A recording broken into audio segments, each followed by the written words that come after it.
সাবেক প্রধানমন্ত্রী বেগম খালেদা জিয়ার কণ্ঠ নকল করে এবং তার লিয়াজো অফিসার পরিচয় দিয়ে প্রতারণার মাধ্যমে অর্থ আদায়ের অভিযোগে মোতাল্লেব হোসেন ও তার স্বার্থ সংশ্লিষ্ট ব্যক্তি ও প্রতিষ্ঠানের নামে থাকা ১৩টি ব্যাংক হিসাব ফ্রিজ করেছে পুলিশের অপরাধ তদন্ত বিভাগ সিআইডি।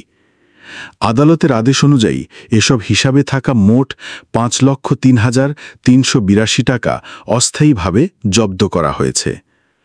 বৃহস্পতিবার ৩১ জুলাই এক সংবাদ বিজ্ঞপ্তিতে এসব তথ্য জানিয়েছে সিআইডি। এতে বলা হয়, সিআইডির অনুসন্ধানকালে পাওয়া বিভিন্ন রিপোর্ট এবং ডকুমেন্ট এবং ব্যাংক হিসাব পর্যালোচনায় দেখা যায় মোতাল্লেব হোসেন এবং তার স্বার্থ সংশ্লিষ্ট প্রতিষ্ঠানের হিসাবে প্রায় ২৬.৮৪ কোটি টাকার সন্দেহজনক লেনদেনের তথ্য পাওয়া গেছে।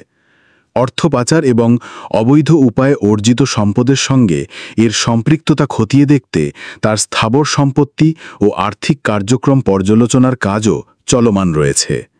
এছাড়া প্রতারণার শিকার ব্যক্তিদের কাছ থেকে তথ্য সংগ্রহ এবং এ ঘটনায় জড়িত সংঘবদ্ধ চক্রের অন্যান্য সন্দেহভাজনদের শনাক্ত করার কার্যক্রমও অব্যাহত রেখেছে সিআইডি।